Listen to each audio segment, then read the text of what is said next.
Out of politics, but back in the public eye. Gladys, this is a big fall from grace. How did it feel to be told that you were corrupt? Gladys Berejiklian leaves for work a day after being found to have engaged in serious corrupt conduct.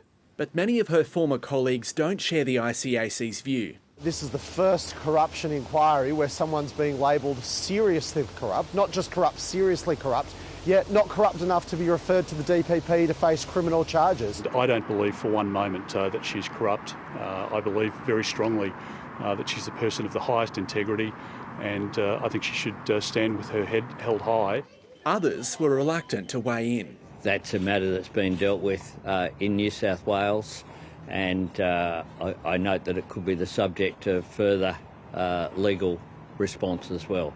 Gladys Berejiklian's legal team is now combing through the report. While ICAC's made this finding, obviously Gladys will now have the right to appeal it, and I hope she does. She wouldn't be the first ex-premier to do that.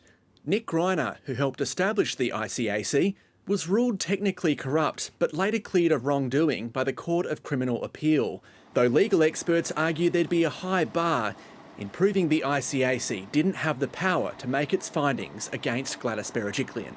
That's actually a very high threshold to meet, to challenge whether in fact it had the basic power to do its job.